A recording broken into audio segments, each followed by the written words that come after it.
things that look good when you pick them up might not look like anything when you get home. That's what experience, I think that's what Tom knows better than me. But I do think, number one, if you have a feeling that you like something, you should take it, because it's what Tom said. It may surprise you. It may turn into something that you didn't see originally. In the garden, they're not only for individual viewing stone quality stones, but they're stones that when I put them in groups, they have a different presence. So garden stones are a different thing than viewing stones. My experience is that anything can happen on a river. That sometimes you pick up one of the stones that Paul has that's 2 million years old, but also a stone that fractured 50 years ago drops into the edge of the water, it lays in the bank, it comes back in. So I was going to show this stone,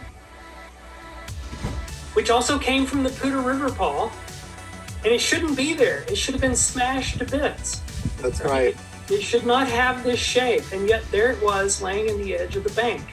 And it looks very much like a moonstone, right? It has the hollow here. So I think the notion that, that stone couldn't have come from a river because it doesn't have the right shape doesn't address the issue that random things happen along rivers, Mountain River, but there it is. That looks like something we'd find in the Yuha when we go collecting here in Southern California. Yeah. Maybe it was buried in the gravel for a long time. It was. In fact, it was. And here is one that is very worn. Same river, almost the same location. Probably 1 million years old, Paul, based on the material. But, Well, you don't know where that stone originated from, how far higher up the mountains and how far it's been carried. Right.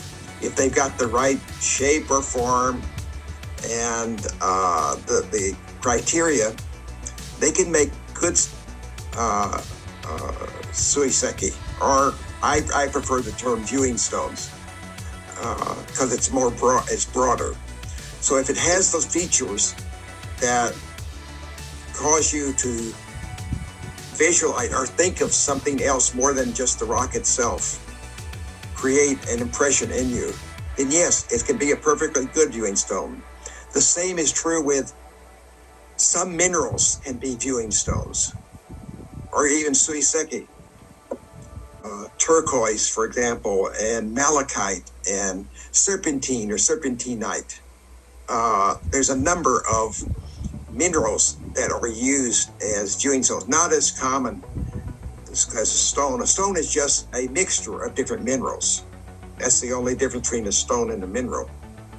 So, I think the future for viewing stones in suiseki in Mexico is great. And I hope that you can get out there and find some fabulous stones. There's an American geologist who says rocks are not things, they are processes. They're always changing. So what Daryl said about the river, we, in our lifetime, rocks don't change very much, but rocks are always changing all the time. So conglomerate stones show that process of mixing of materials. We think of rocks as sort of unchanging single things, but they're so much more complicated than that. Come out of the earth, that it dug out of the earth, typically have a covering on it, a very fine rind, so to speak, that has to be removed to expose the stone itself. Lingbi stones are a good example. Ligurian stones. The Faria stones from Japan are that way. They're very light in color, and you have to use mechanical brushes to remove that, to expose it. Now that's more of extreme cleaning.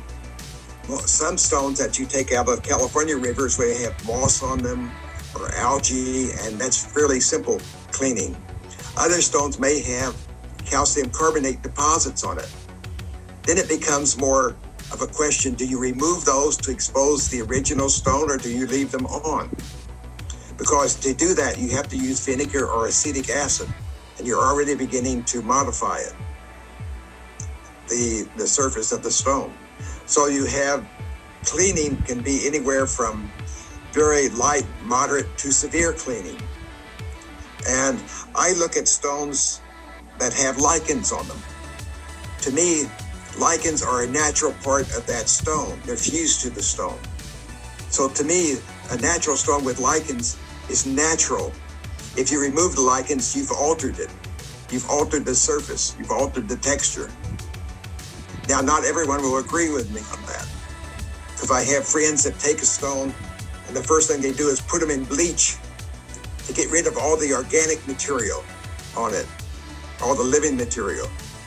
And so this question of cleaning really is tied in with the enhancement question. To what degree do you go to improve the appearance of the stone? But that's another seminar.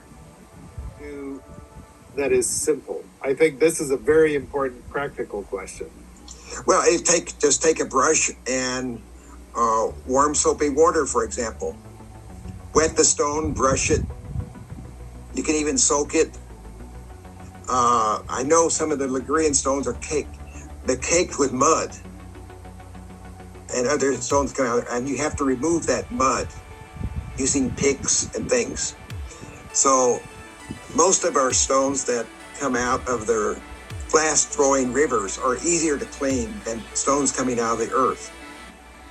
Now, I do know that the Japanese stone, the Seta River Tiger Stripe stone, a very popular one that you see in exhibits, and they tend to be shiny or glossy, like they're some of the desert stones. But the Tiger Stripe stones that come out of the river are dull. When you look at them, you take it out of the river and let them dry, they're very dull. You don't see that tiger striping standing out. And so in Japan, they would sandblast them. Or you can lightly scrub it and polish its surface to make that striping stand out more. Good stone, but with a small fracture, a little fracture, and one on the back side. What do you think? It is better to alter it so that it will look totally nice, or just keep it to show that it is natural. What do you think? I would keep it. Or you keep it? Okay, thank you. The same. I did keep it. Yeah, I'm very reluctant to start modifying stones, to applying oils to them or waxes, because that will soak in, especially on softer stones, and darken it. But people do these alterations to improve the appearance. And I don't mind a stone that has things on it, or just one side is maybe not as good as the other. So I try to hesitate before I make any modifications to the stone. I don't do that as practice. Already mentioned by my friend Mr. Suhandi before that a lot of alteration, and in fact it is totally man-made stone. It looks wonderful and beautiful, but it really make my heart broke, because I'm the person who loved the natural one, and this one is a kind of cheating that if you like it, you can buy it, but it is a sculpture, not a twiseki. That's to my mind. Mm-hmm. I'm putting it down now. Yeah. Good morning. It's morning here now. Yeah, I was the one who asked that question about how to properly clean the stones. No, I think you know, Tom, that I started our chat group of people from the province. I remember when we had the Shiseki Summit a couple of years ago, when we taught many of the hunters in the provinces in the Philippines. So they went back to their homes, started hunting. So now I have to buy some of their things. So now I have hundreds, if not thousands of them around my garden already right now. So that's why my question, because the typical thing that they do is, because of course they have to post it in our chat group, no? Take photos of it and then post it. So they want to immediately clean them, rid them of all of the silt and the sand and stuff like that. So what they normally would do is they dip it in these chemicals, the Clorox, these kinds of things, the cleaning material stuff. They soak it in these chemicals for a couple of minutes, but it changes color. Some even break, but not too much breaking, but there's some discoloration is happening. And I have a lot of them here with me right now. Sometimes I try to remove them further by mechanical brushing. That's one problem of mine, the cleaning that they're used to doing right now, because they want to show it to the group or to the chat group as clean as it can be, in its cleanest form as it can be. So that's the immediate remedy. Number two is, I have a lot of stones, but I have a difficult time. There's no Dysa makers available to me right now. I have hundreds. And I think Dysas are more expensive than the stones themselves right now. So is there any alternative way of raising the stone up without having to buy some expensive, sculpted Dysa? Or can I buy a machine, for example, like 3D machines that they have right now, that you can stand it there and then it will just make a Dysa for me using all of this rubber materials? Or can we is this things available now? Tonette, one of the future programs I was thinking about and talking with another friend of ours, Richard Turner, is low-cost stone appreciation. How can a person who doesn't have a lot of money display and enjoy stones? Because many people cannot afford to spend $200 or $300 on a beautifully made hardwood base, or Yes. buy a $600 or $700 or $1,000 Dobon bronze tray, or an antique table. And so we've been looking at alternatives to this. Bases that cost $2 or $3, or anything under $20 for a table, or even a suibon for less than $20. You can do that. There are ways to do it. You don't have to buy these expensive items to have a good display. Now, I'm sure that there's some great wood carvers in the Philippines. You have to connect with them and persuade one of them to do that. And you can even make nice suibons out of pressed fiberglass. I think it's fiberglass. I've seen it in Indonesia. And they look like ceramic trays or even metal trays. And once you have the mold and make it, you can make them for just a few dollars a piece. Even local ceramicists here, I can go to them and have them make a pot for me, or a suibon, much cheaper than I can do it, go to Japan and buy it and bring it back. I can get a nice one made for $30 or $40 as opposed to $300 or $400. So there are ways to do it. You can even look in your kitchen, salad bowls made out of wood. I use a lot of wood to display stones with. So there are ways to do it that won't break the bank. And I think we're going to try to put together a presentation on that. Yeah, we should, I think, yeah. Yeah. There should be cheaper ways of doing things. Really, this hobby is getting to be very expensive. Some of the nice wood trays I have that I'm using, I got in the Philippines when you took me to the market. Yep. $2 and $3 and $4 wood pieces. I'm using those. Yeah. Walk around your home and look at bowls, look at pieces of furniture you have. In my case, I'm just going to show you just a couple of photos. My mother collected antique footstools. And so this is not a conventional viewing stone display, but for me, it was nice to just put stones on these stools and have them in my home. And Nice, huh? yeah, they're very nice, right? They're not. Yeah, they and the colors match. They're not going to be in an exhibition. Yeah, actually done. Necessarily, but for the pleasure of having stones displayed in your home, you can walk around and look at what you have at home. So even I'm a literature professor, so I love books. So you saw that I put a stone on a book, but even that is a nice thing to do. So in my study, I have my nice, smooth, black stone from the river that I said I like to have next to me, but I also have books with stones next to me and other ones. So that's very much outside the tradition of viewing stones, which is a very different tradition in itself.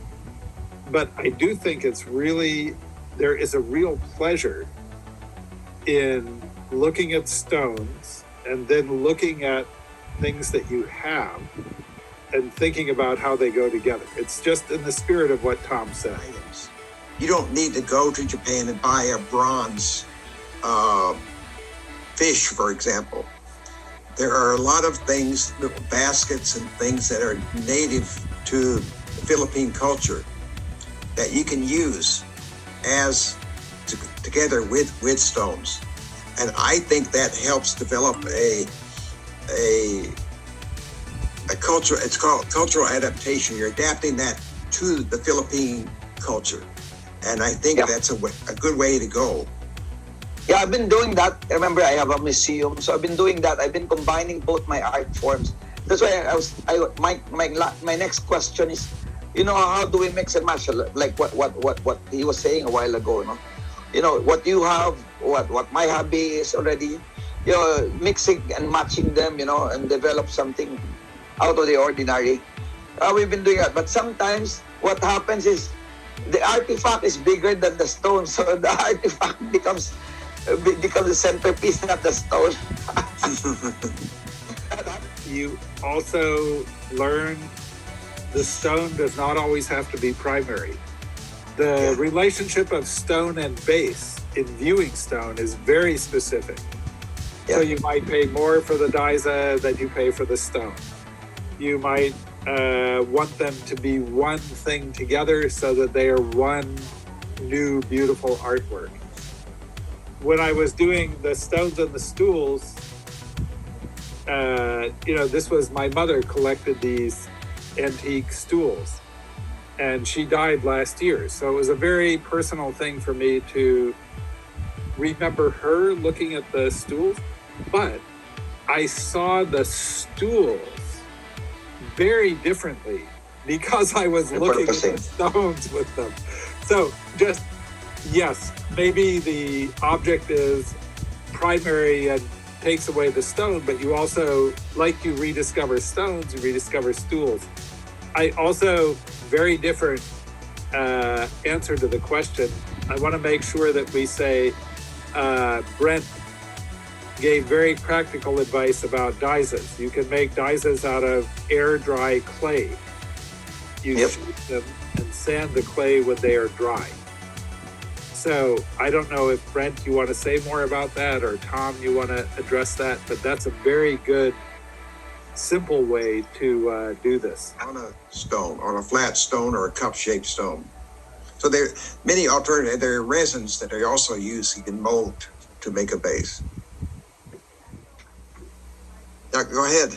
So I've done one, and this is a stone that my son found, and I'll show you.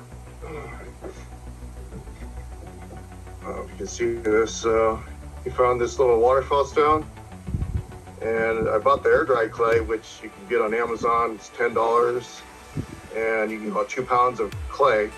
So you just kind of shape it around the stone, let it dry, and then sand it up, and then paint or stain it, which I kind of used a mixture of stain and paint on this one. So it's very cheap, very inexpensive, and very easy to do once you get used to it. So yeah. There's a thing called a glue gun, and you use this glue sticks, and you melt it and you put it around the stone, and it would harden, and you can use it as a temporary base, or for small stones it could even be a permanent. So there are many alternatives to just a hardwood, expensive hardwood base that you can use to display a stone. It's really holding and orienting the stone in the right position. That's what's important, and being harmonious, so complementing the stone. That air-dried clay. Pardon me? How durable is that air-dried clay? I mean, it's pretty good. I can show you kind of how it turns out. Just pass it over to Richard.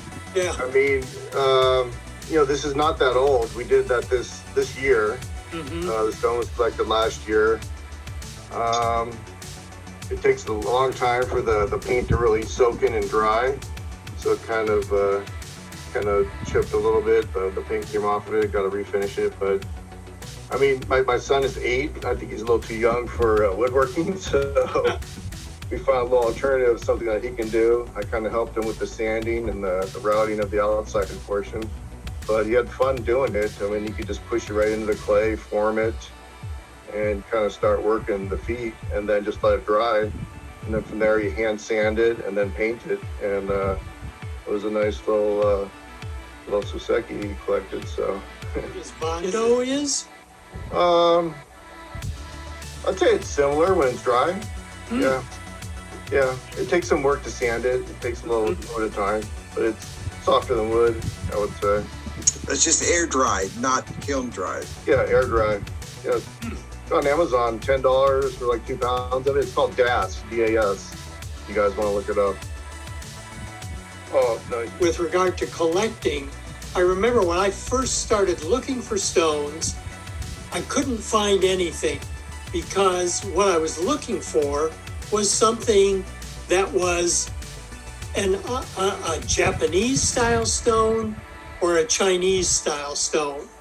And here I was looking around in the Yuha Desert. And it took me an embarrassingly long time to realize that I'm not going to find something that looks Chinese or Japanese here because the geology is totally different from that of China and Japan. And so what I really need to pay attention to is what does this geology, this local geology, have to offer me? And just this past week, I was out in the desert and I picked up a couple of stones. And the ones that I picked up were ones that were very delicate sandstone pieces that kind of flaked apart as you touched them. And they're like the opposite of the kind of Chinese or Japanese stone that you might want to collect. But as I was looking at these stones and how delicate they were, I was thinking, I can relate to these stones more directly because they are more fragile, like my own existence. These wonderful, hard, smooth, dark stones, which seem so timeless and are so beautiful, have an appeal of one sort. But for the first time, I had this sense of these more delicate stones that are literally rotting before my eyes are much more like what I am as a human being with a very short lifespan here compared to stones. The lifespan of these stones that I picked up last week is they're going to turn to sand much more quickly than a stone from the Eel River or something else. Those are stones being formed. They're on the way to becoming stones. Yeah. They're very young. We had a question. Some stones historically have been underwater, and minerals from the sea now for over 100 or 1,000,000 years can now be found in the mountains. Can these be considered as suiseki or natural stones? Absolutely yes, because the chrysanthemum flower stones from China and Japan all formed at the interface between the water and the mud in a shallow sea with low oxygen. So those were forming the mineral formations that make that chrysanthemum-like flower formed in the sea. And then that area was uplifted, it was covered with silt, and then it was uplifted, moved, and uplifted again and high up into the mountains. So the stone I showed tonight from the Philippines came from up in the mountains, although those were seashells in that stone. So it just shows the tremendous force of mountain building. For participating and sharing his knowledge with us, it's been great. Paul, you do a fabulous job. Also want to thank Hiromi Nakaoji for her technical support in making this possible. Thank you. Connecting everyone.